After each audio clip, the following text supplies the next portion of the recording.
Ready?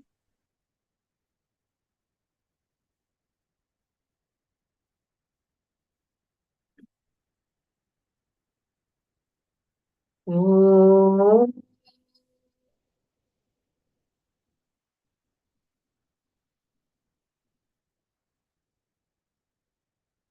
Om.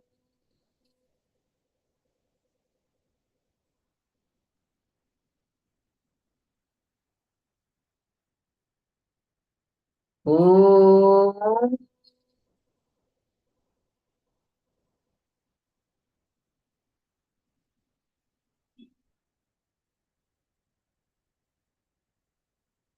Om. Sahana vavatu. Sahanau bhunaktu.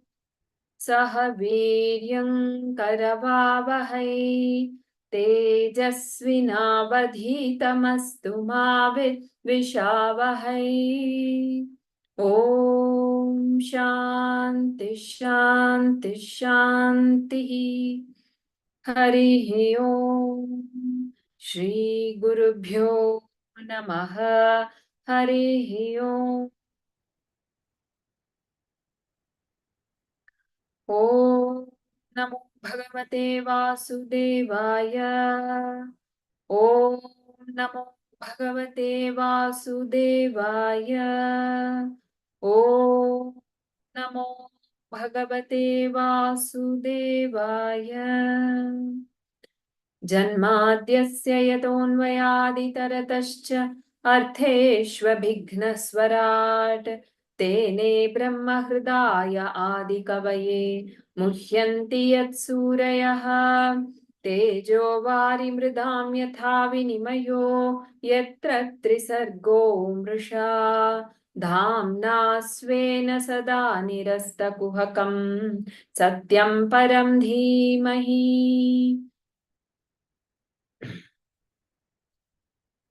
नारायणं नमस्कृत्य नरं चैव नरोत्तमं देवीं सरस्वतीं व्यासं ततो जयमुदीरयेत् ततो जयमुदीरयेत्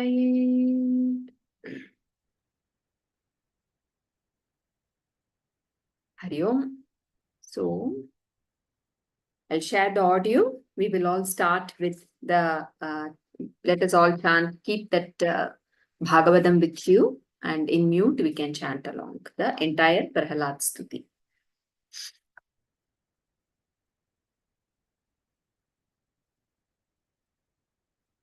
I'll share it by muting myself. Please let me know if you're not able to hear. Okay.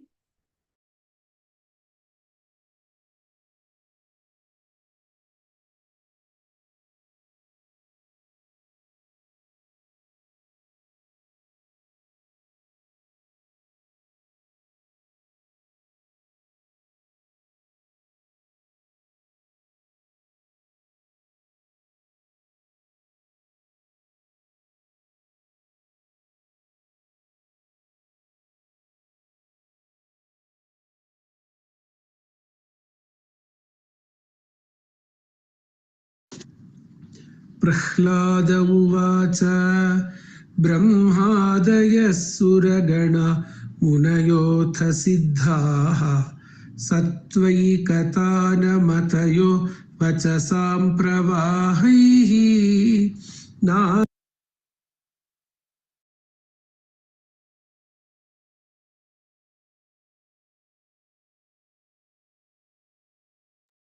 Were you able to hear the audio? Yes, Bala. Now we can't.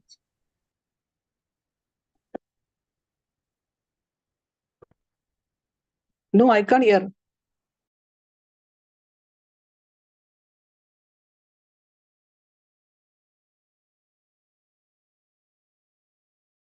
आराधितुं पुरुगुणैरधुनापि पिप्रुः किं तोष्टुमर्हति समे हरिरुग्रजातेः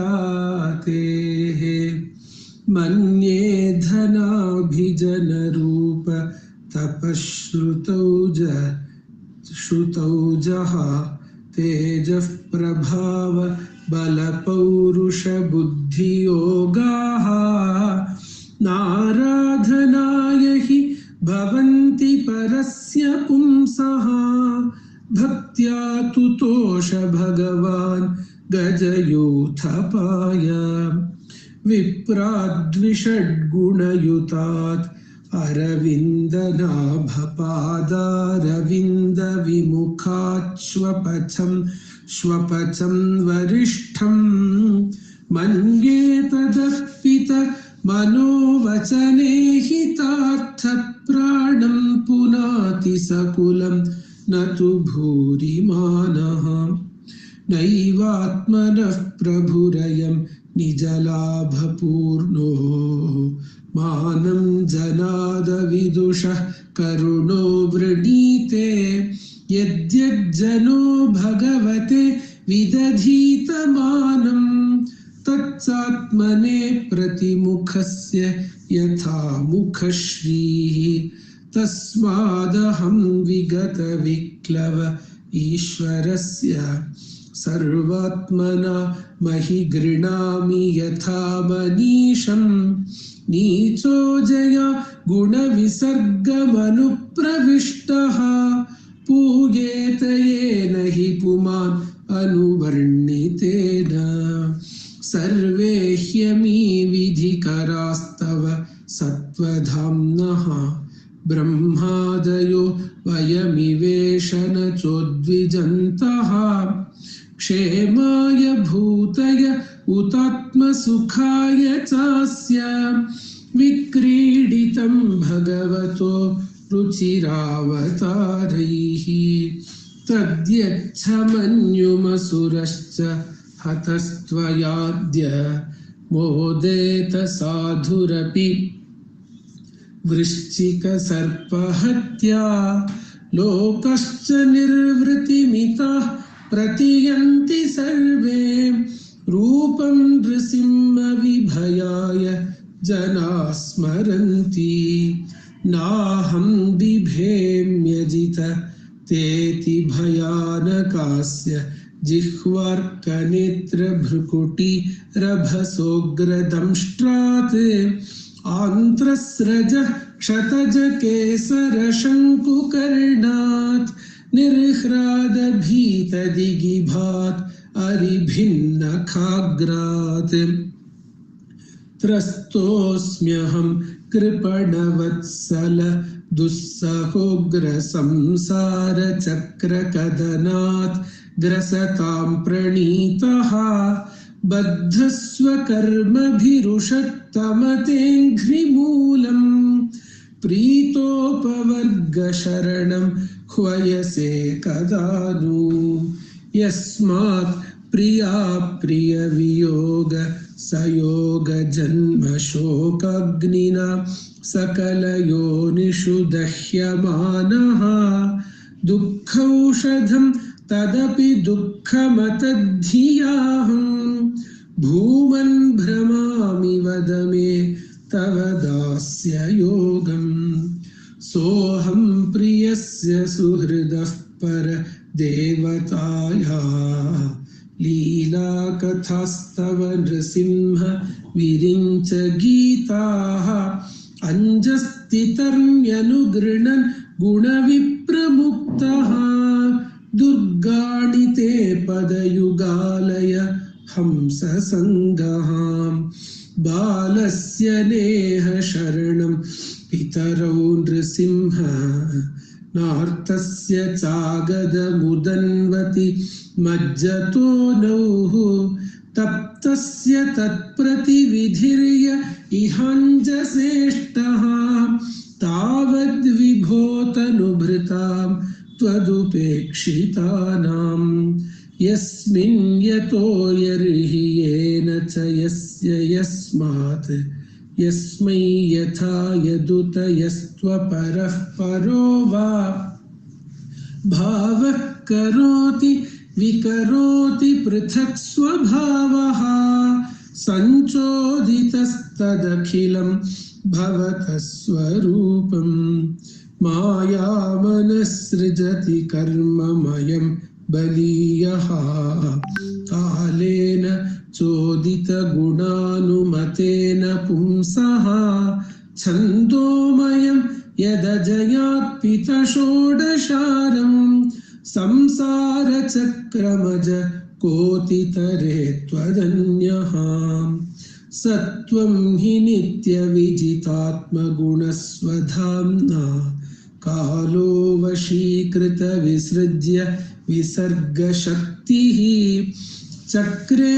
विसृष्टमजयेश्वर षोडशारे निष्पीड्यमानम् उपकर्ष विभो प्रपन्नम् दृष्टा मया दिवि विभोऽखिलधिष्ण्यपानाम् आयुश्रियो विभव इच्छति आञ्जनोऽयम् येऽस्मत्पितुः कुपितः स विजृम्भितभ्रु विस्फूर्जितेन लुलिताः स तु ते निरस्तः तस्मादमुस्तनुभृताम् अहमाशिषोऽज्ञ आयुश्रियं विभवम् ऐन्द्रियम् आविरिञ्चात् नेच्छामि ते विलुलितान् उरुविक्रमेण कालात्मनोपनय मां निजभृत्य पार्श्वम्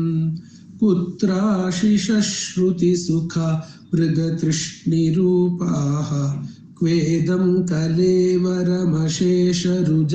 विरोहः निर्विद्यते न तु जनो यदपीति विद्वान् कामानलं मधुलवैः शमयन् दुरापैः क्वाहं रजः प्रभव ईश तमोधिकेऽस्मिन्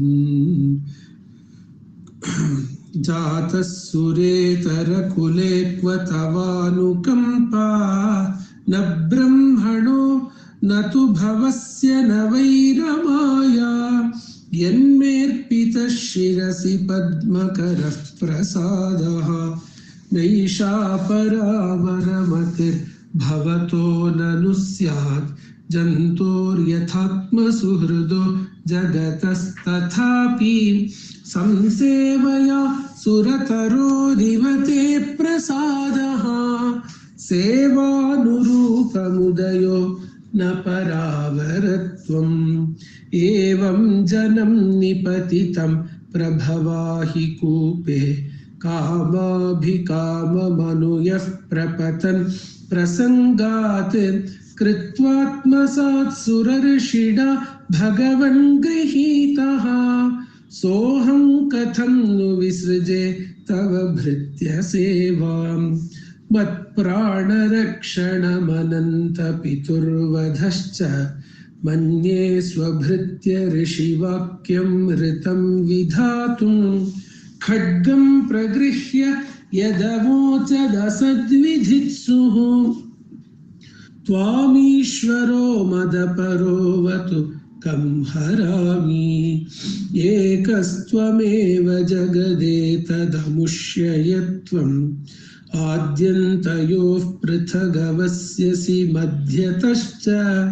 सृष्ट्वा गुणव्यतिकरं निजमायगेदम् नानेव तैरवसितस्तदनुप्रविष्टः त्वं वा इदं सदसदीश भवांस्ततोऽन्यो माया यदात्मपरबुद्धिरियं ह्यपार्थ यद्यस्य जन्म निधनं स्थितिरीक्षणं च तद्वै तदेव वसुकालवदष्टितर्वोः न्यस्येदमात्मनि जगद्विलयाम्बुमध्ये शेषे आत्मना निजसुखानुभवो निरीहः योगेन मीलितदृगात्मनिपीतनिद्रः तुर्ये स्थितो न तु तमो न गुणांश्च युङ्क्षे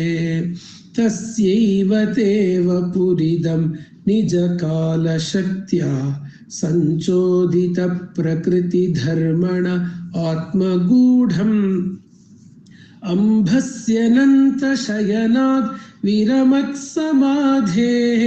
नाभेरभूत्स्वकणिकावटवन् महाब्जम् तत्सन्धवः कविरतोऽन्यदपश्यमानः त्वां बीजमात्मनि ततं स्वबहिर्विचिन्त्य नाविन्ददब्धशतमप्सु निमज्जमानः जातेऽङ्कुरे कथमुहोपलभेत बीजम् सत्त्वात्मयोनिरतिविस्मित आस्थितोऽब्जम् कालेन तीव्रतपसा परिशुद्धभावः त्वामात्मनीश भुवि गन्धमिवातिसूक्ष्मम् भूतेन्द्रियाशयमये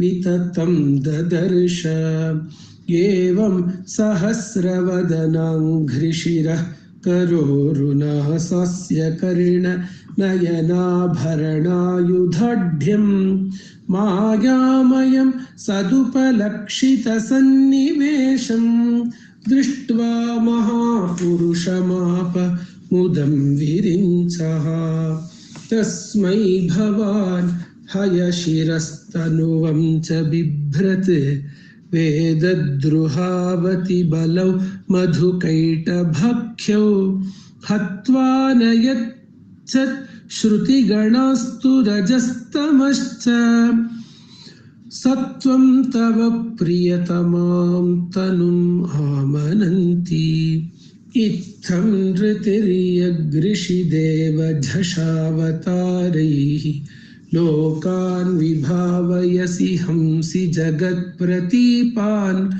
धर्मं महापुरुषपासि युगानुवृत्तं छन्नः कलौ यदभवस्त्रियुगोऽथ सत्वं नैतन्मनस्तव कथासु विकुण्ठनाथ सम्प्रीयते दुरितदुष्टमसाधु तीव्रं कामातुरं हर्षशोकभयैषणार्थम् तस्मिन् कथं तव गतिं विमृशामि दीनः जिह्वैकतोऽच्युत विकर्षति मा वितृप्ता शिष्णोऽन्यतस्त्वगुदरं श्रवणं कुतश्चित् घ्राणोऽन्यतश्चपलदृक् क्व च कर्मशक्तिः बह्व्यः सपत्न्य इव गेहपतिं लुनन्ति एवं स्वकर्मपतितं भव वैतरण्याम् अन्योन्यजन्म मरणाशनभीतं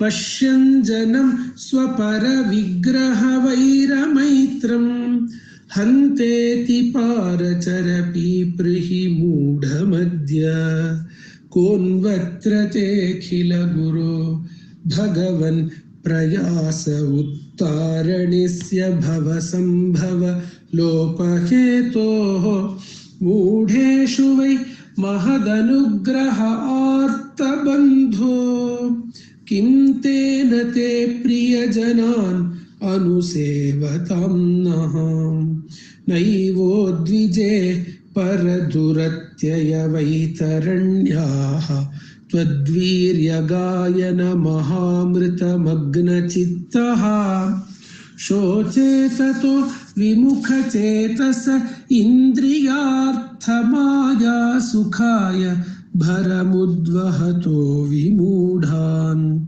प्रायेण देवमुनयस्व विमुक्तिकामः मौनं चरन्ति विजने न परार्थनिष्ठाः नैतान् विहाय कृपणान् विमुमुक्षयेकः नान्यं त्वदस्य शरणं भ्रमतोऽनुपश्ये यन्मैथुनादिगृहमेधिसुखं हि तुच्छं कण्डूयनेन करयोरिव दुःखं तृप्यन्ति नेह कृपणा बहुदुःखभाजः कण्डूतिवन्मनसिजं विषहेत धीरः मौनव्रतश्रुततपोऽध्ययन स्वधर्मव्याख्यारहो जपसमाधय आपवर्ग्याः प्रायः परं पुरुषते त्वजितेन्द्रियाणां वार्ता भवन्त्युतनवत्र तु दाम्भिकानां रूपे इमे सदसति तव वेदसृष्टे बीजाङ्कुराविव न चान्यदरूपकस्य युक्ताः समक्षमुभयत्र विचिन्वते त्वां योगेन वह्निमिव दारुषु नान्यतः स्यात् त्वं वायुरग्निरवनिर्वियदम्बुमात्राः प्राणेन्द्रियाणि हृदयं चिदनुग्रहश्च सर्वं त्वमेव सगुणो विगुणश्च भूमन् नान्यत्वदस्त्यपि मनोवचसा निरुक्तम् नैते गुणानगुणिनो महदादयो ये सर्वे मनः प्रभृतयः सह देव मर्त्याः आद्यन्तवन्त उरुगाय विदन्ति हि त्वाम् एवं विमृश्य सुधियो विरमन्ति शब्दात् तत्तेर्हत्तमः नमस्तुति कर्म पूजाः कर्म स्मृतिश्चरणयो श्रवणं कथायां संसेवया त्वयि विनेति षडङ्गया किं भक्तिं जनः परमहंसगतो लभेत।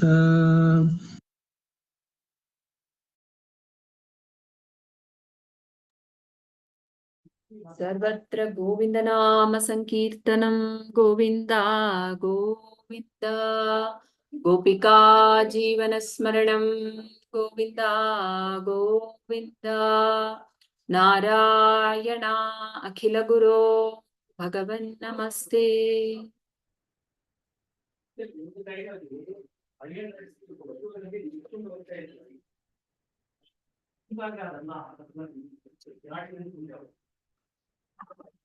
Yes, I'll just share the Aarti if you want to.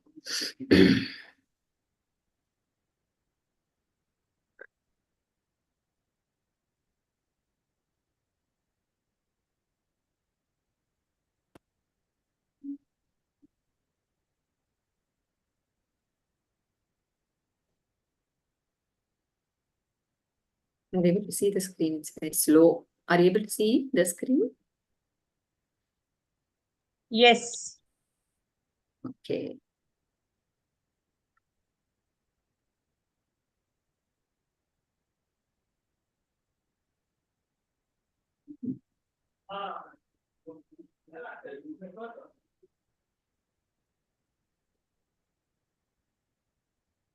Oh, okay. Next comes Gaja Yuddham. Gaja.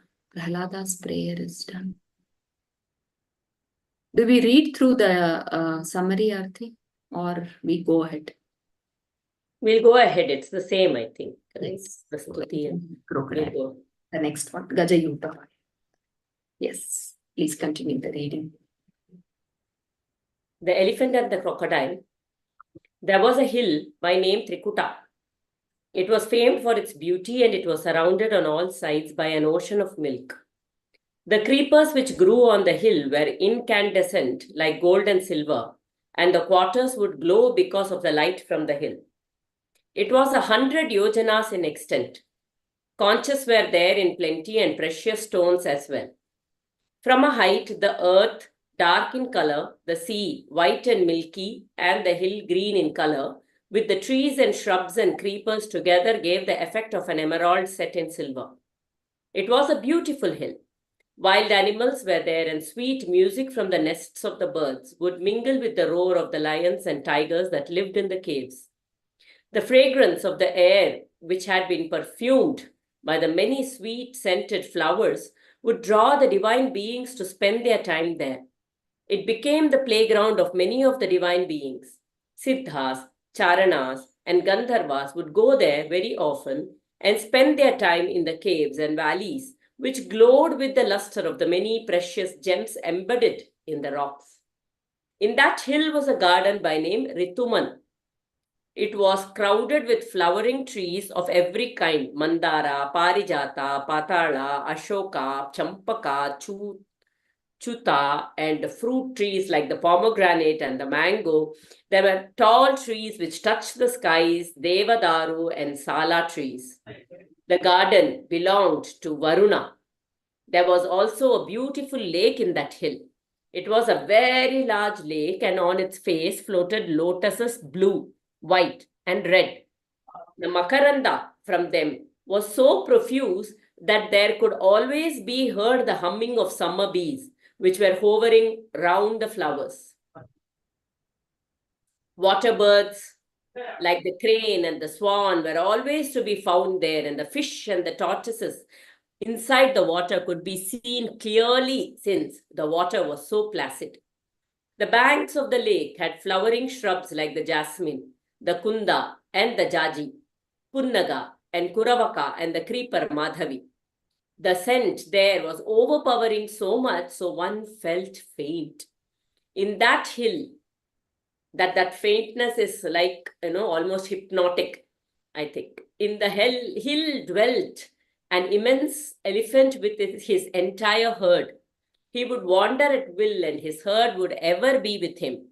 His favorite pastime was to uproot the bamboo groves, and the tender sprouts from the canes were the favorite food of the elephants, and they would wander at will in the forest. The elephant was so wild and so powerful that even wild animals like the lion and the tiger and wild boar and bulls would run from the spot where the elephant stood. Once during summer, after a long march with his... Do you want me to stop or can I continue? I think it's all very descriptive, right? Yeah. Once during summer, after a long march with his companions, tired and extremely thirsty. From a distance, he smelt the perfume which was part of the lake, and he went fast towards the lake. His herd came with him, and soon they reached the lake and entered it. It was refreshing to bathe in the lake and to drink the sweet water. Once their thirst was quenched, they did not feel like coming out of the lake. They spent a long time playing in the clear water and making it muddy and full of mire. The master elephant would take water in his trunk and pour it over the backs of the small ones and the she-elephants. Like a man absorbed in the pleasures of samsara takes no heed of the fact that his life is getting shorter day by day, the elephant paid no heed to the passage of time. All unaware of the danger lurking in the waters, he went on playing like a samsari who does not see that it is a trap to catch him and bind him forever. Should we reflect here on these sentences? Maybe. As I was reading this, I'm only remembering that, again, that picture of the man hanging. The rats are gnawing at a man hanging from a tree trunk. There is a snake pit down.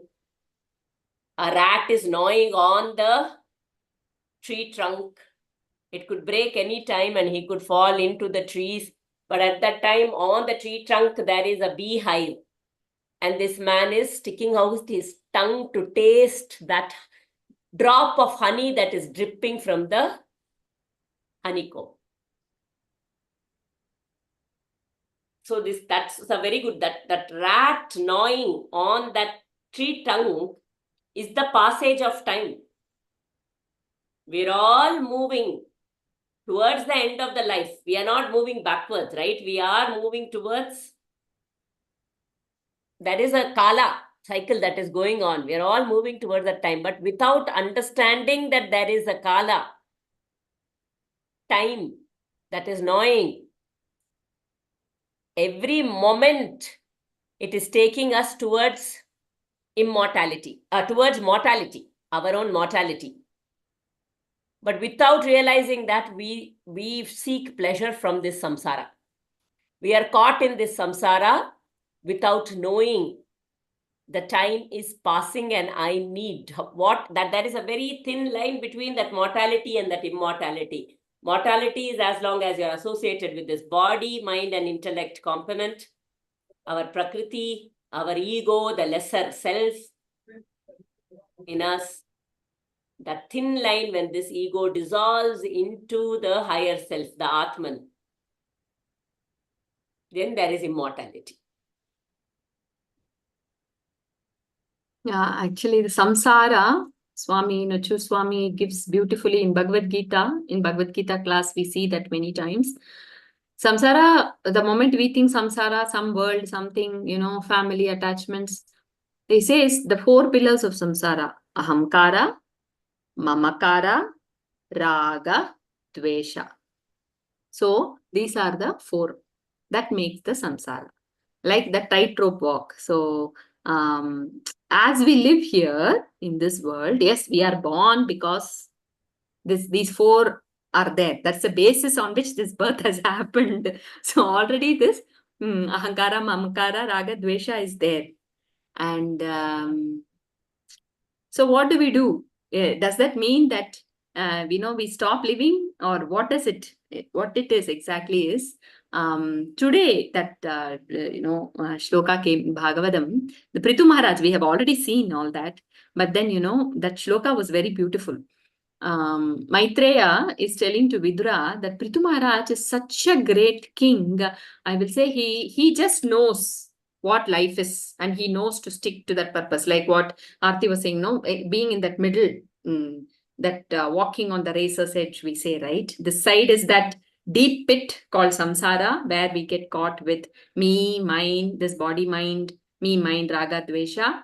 And this side is that immortality, that transcendence. Okay, it is always that the life is all about walking with complete jagrata, right? So Prithu Maharaj, Maitreya says, he is one, realized being who, having taken, he's embodied right now. So for that, there are certain things that, he has wealth, he has the duty of the king, and he does everything only to exhaust all that is there.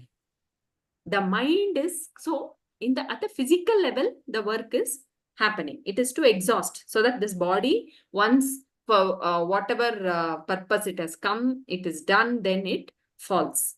But the mind is completely abiding in truth. So that is how Prithu Maharaj is living. So similarly, we saw in Bhagavad Gita also, where that ambidexterity was explained very beautifully by Swami. He says, it is, what do you mean by, ambidextrous?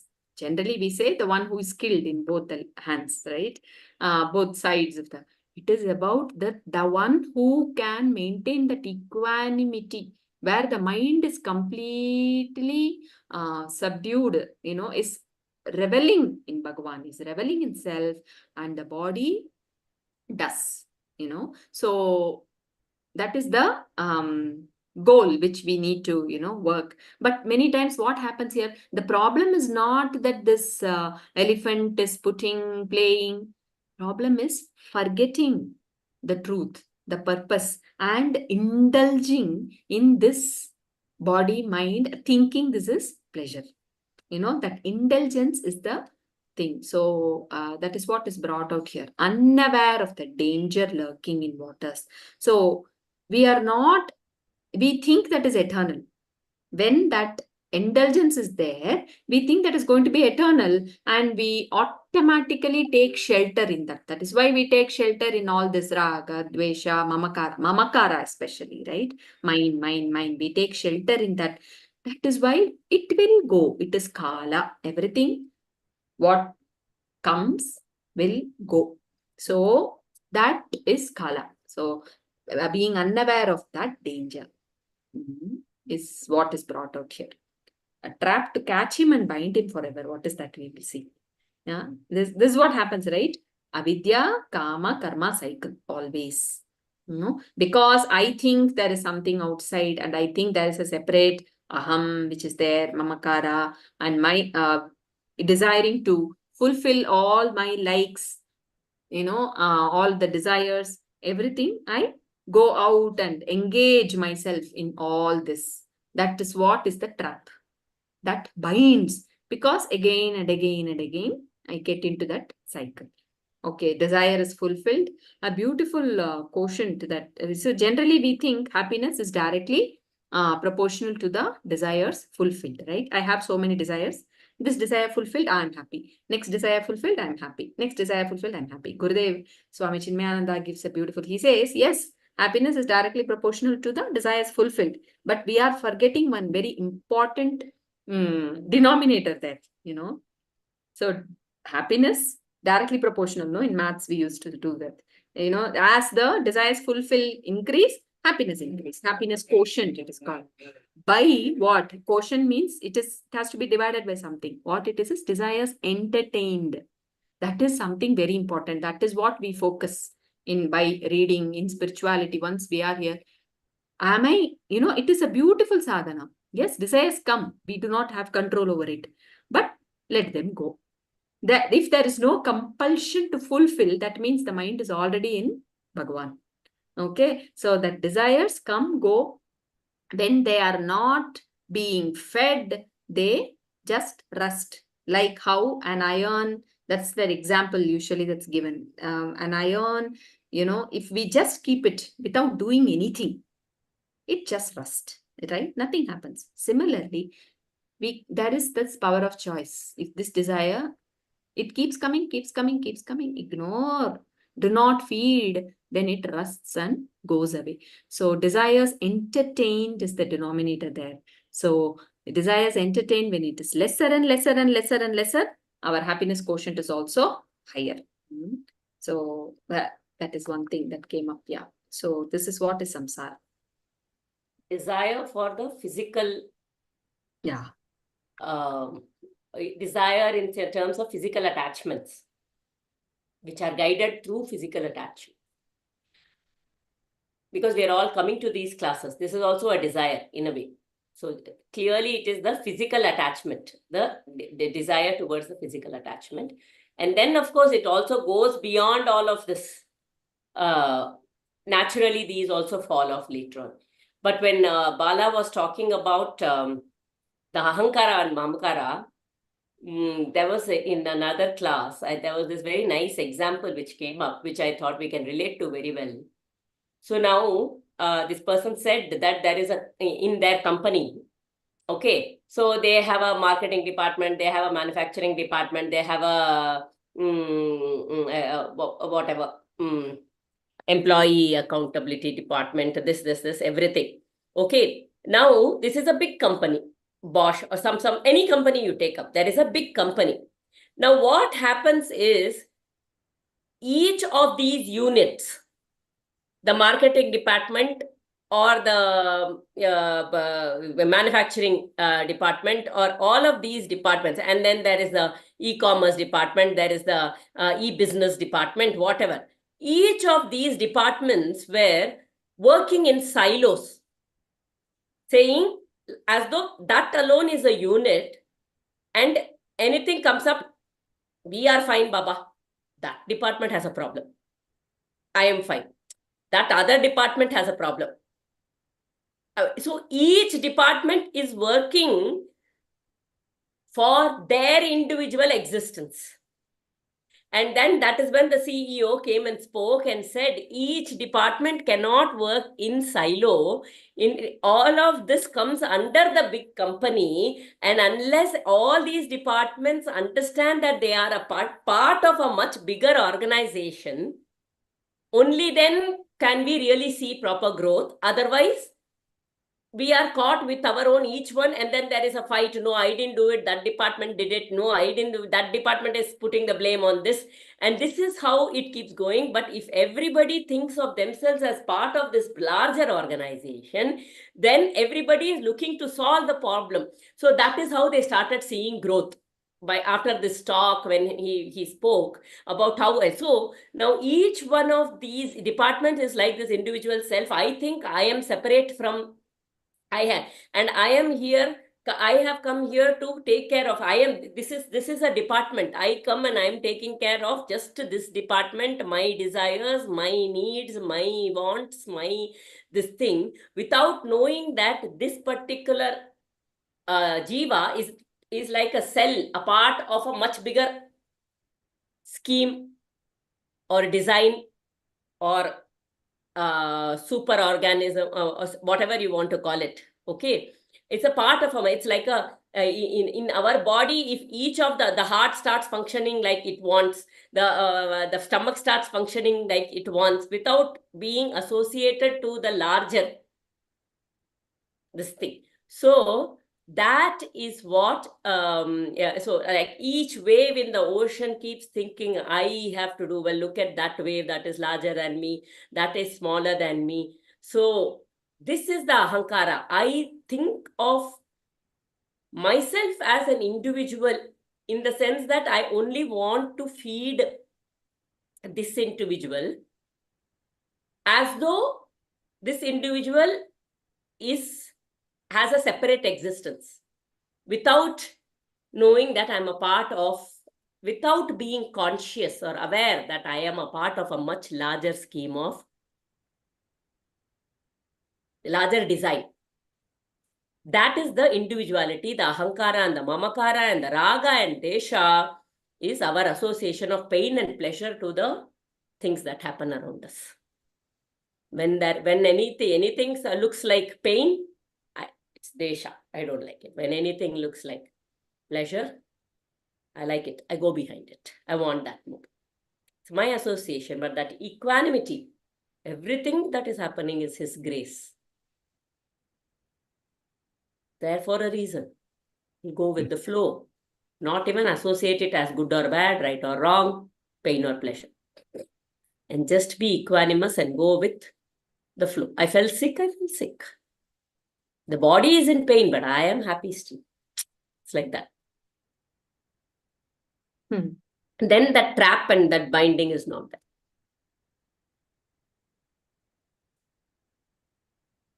And this raga dvesha, they say, the more and more we run after some pain, pleasure that I think, I've defined for myself, for this body, basically. It's all based on this body, that's all.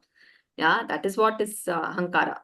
Yeah, there is a separate entity called this body. Mamakara is everything associated with this physical body. So this, when I run after that, that will run far and far. That is how life works. That is how Bhagavan, the truth wants us to see, pay attention. First, turn our attention to it. That's what they say, this. And the more and more I repel from the pain that I think, it will come to me. This is a very, very, I think, prevalent pattern that we can observe, right? It works like that. And yeah. So awareness, that just knowing initially to be, even an intellectual thing is very good. To know that all these, not to take shelter, use this world. That is what, generally they say, right? This world is to use. Vyavahara, it is called Vyavaharika, right? It is a pure business give-take. Physical, don't take it as business means I'm not talking in a very himsa thing, okay? So it is to use. The body, physical body is use only, nothing else. Take shelter in the inner one, Antaryaman. Yes, that Mahashakti that Aarti was talking about. Take shelter in that. If I get something, no, it is the grace of that Shakti which has given. It is not because this body did something. That is what is there. At all levels, we need to keep contemplating and put our mind in that. Then, yes. So Gajendra is so caught with his family, or the elephants. That's that samsara, that happiness. It was just reminding me how even the family is so impermanent. I mean, in different ways. So my children were with me for 20 years now, and then both of them have moved out into a PG. Now the house seems empty. So, that 20 years of that purpose attached to them is not permanent, right? After a point, they grow up, they move on, they become independent, they live their own lives. But so there is an impermanence in this whole samsara, as long as we are aware of that impermanence. Yeah. And divinize it. And That is divinize. what is the beauty, because it was very beautiful. This something else I was listening, this came up so beautifully. That initial attachment for that mother-child is necessary. Okay. So they say, right, matrutva. It is the matrutva. It is the divine element which enters, when someone is taking care of a newborn baby as a mother. Okay, that matrutva, not only in human beings, right? We see it in the entire animal, whatever, everything. We see that matrutva there everywhere. So that matrutva, they say, so in Tamil, there is one beautiful, it says, Tayinil anbu vaithan, which means in that mother that is manifests for some time. Yeah, and it goes after some time also. What happens? The binding is because I am still, that is why they say, oh, children do not remember parents as much as parents remember. It is because I am still holding on. It is that avidya. So Swami was saying that that is necessary. Matritva is given as a blessing until when it is needed. And when it has to be let go, it goes also. That is why, when they grow up, there are so many, the teenage, all these things is because we are losing our matritva also there. It is going away, and we must just know that this is temporary and not get caught. The binding happens because I'm still holding on to that and trying to do something. So matritva is that motherhood, which is again Shakti's manifestation. Because that thing has to be done at that time. That's it. Through this particular, and it happens. When the divinizing happens, it is full of bhava. Sometimes when we hear, we may think, oh, we are not machines. It is not like a machine, a robo. Okay, it is not like that. Okay, I will do everything physically and mentally. It doesn't work like that. It is all that bhava which is there. And when we divinize it, then, that love just fills. Actually, when it is let go, then we see how beautifully it, blossoms in the heart. So it is about letting go, and the binding is because I am holding on to it after the purpose of it is over. So just for example, just to bring it down to practicality. So every day morning, I would think of what to prepare for the kids earlier. But now that the kids are not there, there was a time in between I lost interest in cooking because it's like, it's not. So then it struck me, oh, see, why am I not enjoying the cooking? Because I did it for something impermanent. So there was a period, there was a few days when I thought, oh, why should I cook this cooking again and again? Why am I doing in the morning? I have to get up and do all of these kind of thoughts. And then I realized I had attached to something impermanent. This was bound to happen. But then I started thinking, I am going to, all this food this will be prepared as a prasad and offered to God. Divinize it. And say every day morning, have your bath and then go and prepare.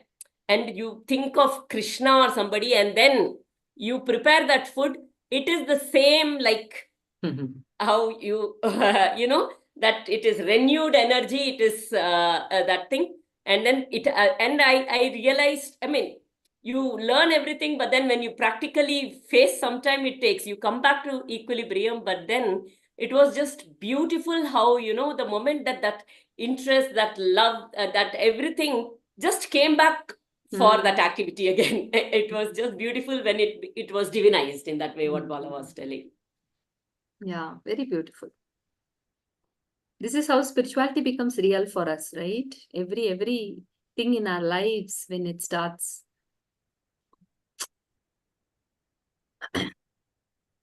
Yeah, we'll continue. Yes, so he is now immersed in the sense pleasures, absorbed in the pleasures of samsara. Instigated by fate, a crocodile, which had been living in the lake for a long time, grasped the leg of elephant in its mighty jaws. The unexpected pain made the elephant wince, and he tried to shake off the crocodile, but it was not possible. Try as he might, the elephant found it impossible to get out of the clutches of the crocodile. His companions tried to help him, but it was all in vain.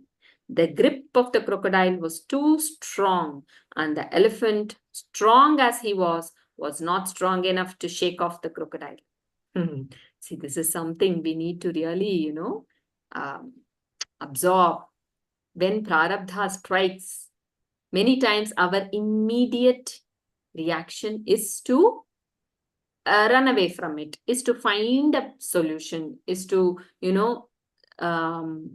look for help, and we constantly want a solution to get out of the pain. That is our approach, the very first approach. Just like that is natural. Yeah? Then we'll see what happens. The grip of the crocodile was too strong, and the elephant, strong as he was not strong enough to shake off the crocodile. The tussle went on for a long time, for years, until we realize that it is not possible to get out of it. Even the devas were present to see. You want to say something, Aarti? No, this crocodile catching is like that urdhva moolam adha shakho. So when you are with you consciously go into the world, or you are with the world, you are in the samsara will catch hold of you very strongly, and things will hit you. And at that time, that is the way this crocodile coming and catching the elephant is like that. So urdhva mula adha shakho is also like that. So when the tree, the roots are moving towards the material world, like a banyan tree, so many prop roots just come and become so strongly rooted in this material world that cutting them asunder becomes very difficult at that point in time. And cutting so many shoots, I don't even know how many shoots have come out. See, this crocodile's grip, it is not letting me go. It's when I am with that samsara, the samsara also catches me very strongly. A very funny anecdote that Swami talks is a man. There were a group of people who were walking by the side of the river or sea, whatever, sea, take it as sea, something. So, and then he sees something furry there. So he jumps and then goes. He thinks it is a blanket. Okay. And then he goes and then he holds on to that blanket and he wants to come back to the shore. But now, the more and more he tries to come back to the shore, he's not able to. And after a point, he starts shouting, help, help, help. And those in the shore were perplexed. They look at him and say, what help, help, help? You only went there to get that blanket. What help do you want? You know to swim? Come back. He says, no, I thought it was a blanket, but and I went and held on to it, but now that is holding on to me, it is a bear. So that is how this samsara, we only go and hold on to something initially, thinking I want it, just like here very nicely, the elephant smelled that in the lotus, in that lake, and then it goes, when we are young, we are the ones who go into something that my buddhi, my confused buddhi, deluded buddhi told that is pleasure. Went there, got caught, and later realized that it is a bear which is actually holding on to me, and it is not me. Just like this crocodile is holding on to the strong elephant. Slowly, yeah. So for years, the tussle went on for a long time, for years. See. Even the devas were present to see this mighty duel between the lord of the forest and the king of the rivers. Slowly, but very steadily, the strength of the elephant was ebbing away. The crocodile was gaining ascendancy. He found himself growing stronger and more powerful. The elephant finally realized that it was for him a losing fight, and though that soon his life would also leave his body. So here, in fact, in Bhagavatam, I think if we go through it is said that, initially all those elephants which came along also try. They all try to their best, but nobody could do anything. That he only says, you all go. Finally, after some time, they all also had to leave. It is a beautiful step by step reality hit for the one who is absorbed in samsara. So it goes, and then crocodile now is giving up. The elephant is giving up the confidence it has in its own strength also, right? This is how old age hits, right? Many times, this is how for us the old age hits. We think, oh, physical body, do yoga, abhyasa, practice, and I can do all these things, pranayama, it is healthy always. Whatever we do, if the body has to deteriorate, suddenly something happens, and suddenly, we see that. What is it called? Jara. Janma, Mrityu, Jara, Tapta. Janma, Mrityu, Jara, Tapta, Jana, Vishranti, Daini. So when we divinize it, it becomes the same Shakti, the suffering because of Janma, Mrityu, Jara, all these. Tapta here is the heat, but then the suffering caused by these things will be made as a Vishranti by the Divine Mother. That's what Lalita Sahasranama says. Janma, Mrityu, Jara, Tapta, Vishranti, Dhaini. So this elephant is now, even his bodily strength, he is giving up. He knows now the life is also going to leave his body. So that the grip of the crocodile was too strong. The tussle went on for a long time, for years. Like for us, for janmas, it goes on. Yeah. With the samsara. That's why we keep coming back again and again, right? That tussle keeps going on for janmas. And then slowly, all those who are associated, like what Bala said, also keep moving away. And I try to hold on. I am alone, I'm lonely. But in reality, we are. Again, that loneliness I think of as very something that I don't like. But if that loneliness is moved to solitude, that we are all in our own, that there is only one single. And in that one single, there is only solitude, there is no loneliness. Because that one single, that oneness encompasses everything. It's complete, is Purnam.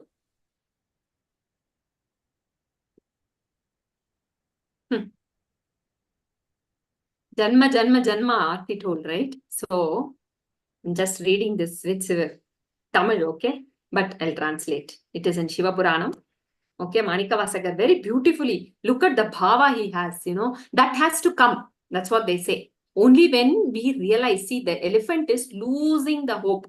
Okay, the elephant is now really losing the strength, more and more. So he says, Pullahi, Pudai, Puluvai, Maramahi.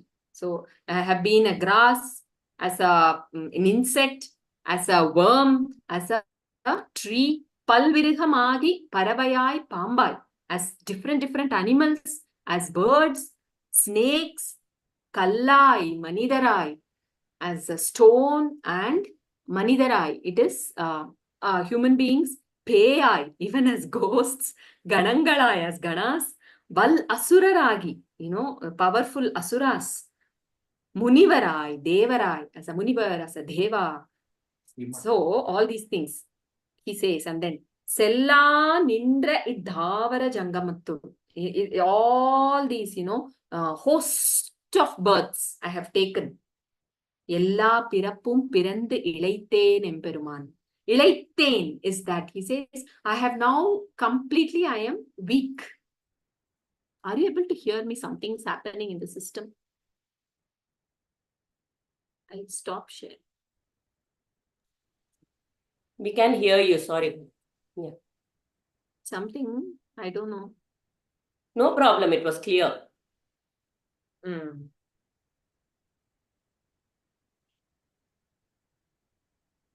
I stopped the share. No, here it is hanging. There is no. And Oh. so he says, I am completely weakened. Ilaiten means I am completely weakened because of this exit page. That is what is that has to come for someone to turn to that's that artha bhakti says, right? Krishna in Bhagavad Gita. Chaturvida bhajante mam. Chaturvida bhajante mam. Jana sukrutu. What is it? Jana sukrutu. Arjuna. Artho jignasu artharthi. So artharthi bhakti is that one who knows the complete helplessness. I have stopped sharing. Share again.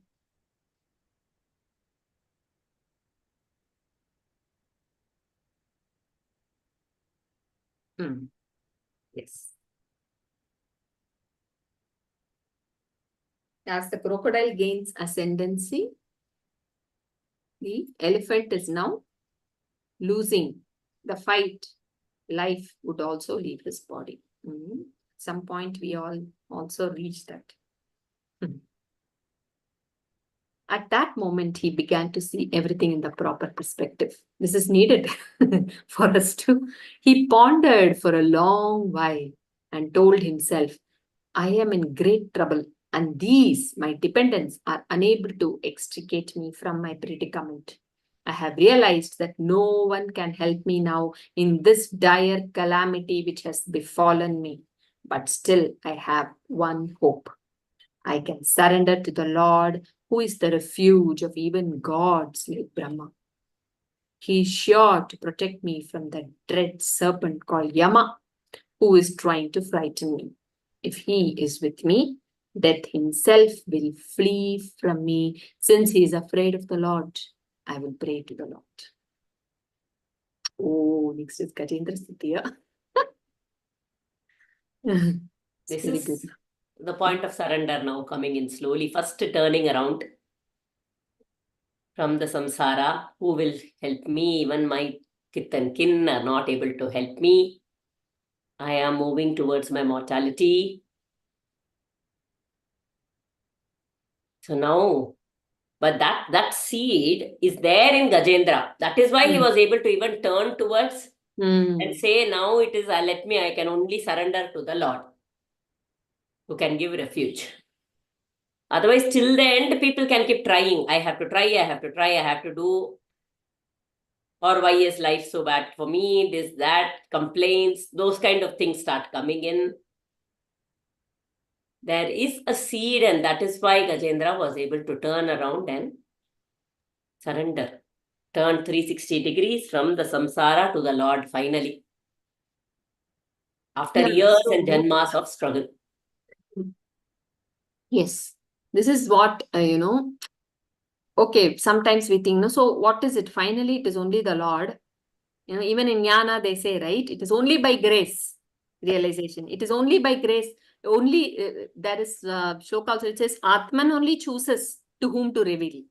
Okay. So, if it is only that, then what is the point of all what we study and the japa and whatever we do? What is the point? So, like what Aarti said, it is that seed. That preparation is necessary. Only when that preparation is there, at some point, the turning happens. That is done through thorough by grace only. There is no doubt. And for the one who is with the Lord, so that he knows that right from the beginning, it is only grace. Okay, there is no self-effort at all. But in the path of sadhana, all these things, when we see, I don't know if the past comes here, Indradyumna. I don't know if it comes. He was a king, Indradyumna, who was doing a lot of japa, who was in that. That's the story. Okay, a king Indradyumna, and he was a very, very sattvika jiva, with a lot of spiritual tapasya that he had done. And he was in a forest when Agastya Muni comes there, but he was engrossed. Indradyumna was engrossed in his own, sadhana. So Agastya Muni, he did not pay attention to the Muni. So Agastya Muni says, because you were so engrossed in this, you will be born as an elephant in the next Janma. So then Indradyumna comes as an elephant, as Gajendra, and then all this entire story. Yeah. So Gajendra himself, if you see, is not a very, he's a very special elephant. Because he has that seed, that samskara. So what does all these do? Even in Bhagavad Gita, Krishna says, whatever you do, even one nama you call out, that does not go waste.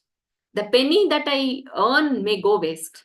Yeah. But one nama you call, Bhagavan nama, that will not go waste. Bhagavan says the same stream where you left this body, will be picked by the next body and we will continue the journey.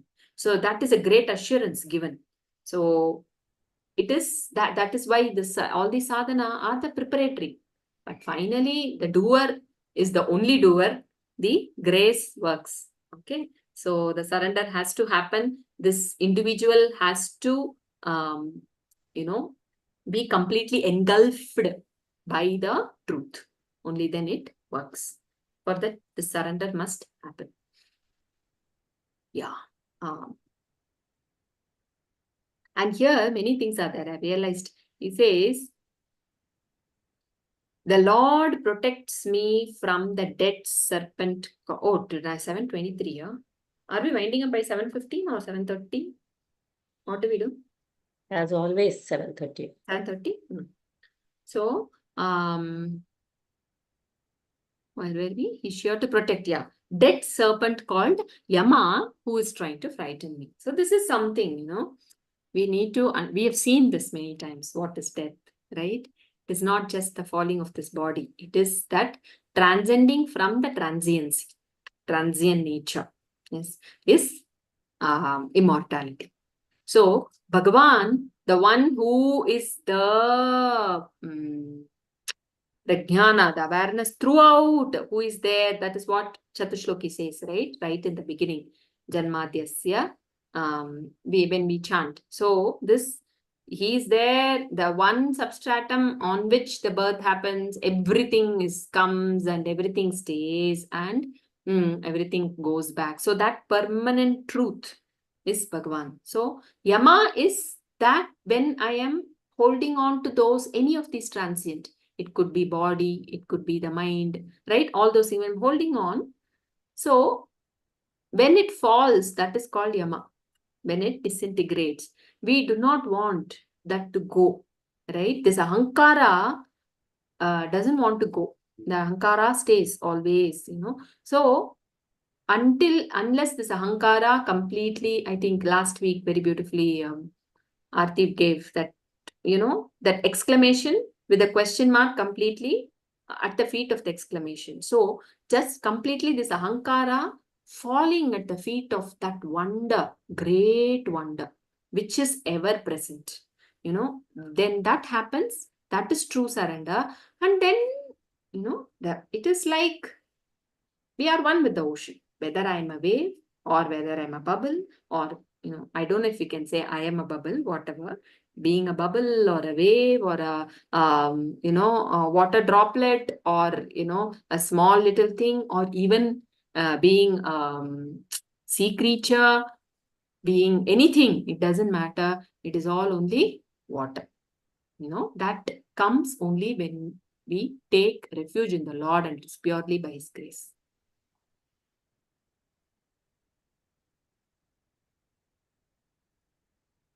You want to continue, Aarti? I think we'll close. We have 4 minutes. Okay. If anybody wants to share anything, you're welcome. Anything that's coming for you?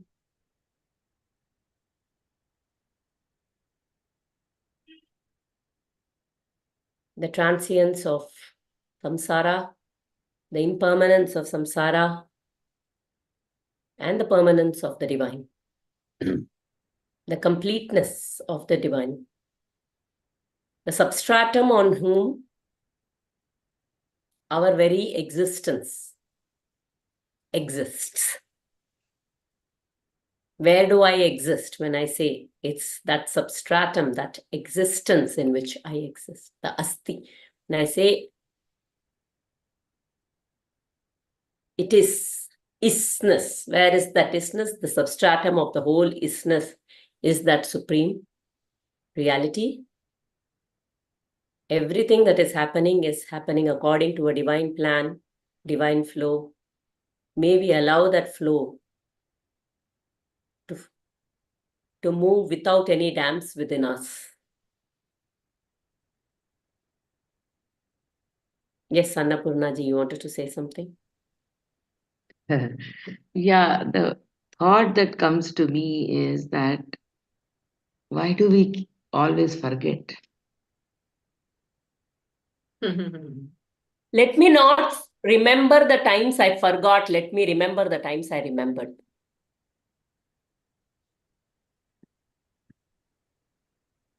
Though we know the consequence of this is so dire, isn't it? If we do not surrender, or if we do not take his namasmarana, we know what it leads us to. But yet, we forget. And It is you a know, mental and habit. no, Forgetting is a we habit, but are if I so can caught up at least come back soon enough. Yes. caught up in the Maya Jala. See, Yeah. we are in the web of that Jala. So that is so powerful. And then, how much ever, that's what amazes me actually. That I myself has to remember that yes, I did not take. I did not remember. That is why probably, I'm so deep in trouble. Yes. Very true. Very true. Very true. Very true. And just the moment I say that it's all because of you, like they say even a blade of grass cannot move without his will, is what that's Absolutely. Hmm. That is when the ego, that question mark is all in the ego. Hmm. That's when this ego completely surrenders into the dissolves and surrenders into the self. Hmm. That is why Ramana Bhagavan would always ask, when someone asks, like this, says, who is asking? Hmm. Many times they would think, oh, yo, Bhagavan, don't give that Brahmastra. We don't want that you tell us. Because it's very difficult, right? For us to even comprehend what he's saying. But then that is the only way, constant that attention. So just like you said, a blade of grass. Okay, why to go to a blade of grass? For me to ask right now this question, the truth has to be present. It is in this truth the question arises. So be in this moment, and the moment that thought comes, what happens is ego subsides. There is no existence for ego. No? Okay, where did this question come from? That's enough. Whatever works for us. So who is asking this question? So the moment that is there, the attention has moved to the truth within. If the truth was not there, the question wouldn't come. So surrender to the truth. Okay, this discussion is so close to that 10th chapter of the Gita that I have just completed, his infinite glories. Oh, that is fantastic. We'll close the session. Thank you so much. Om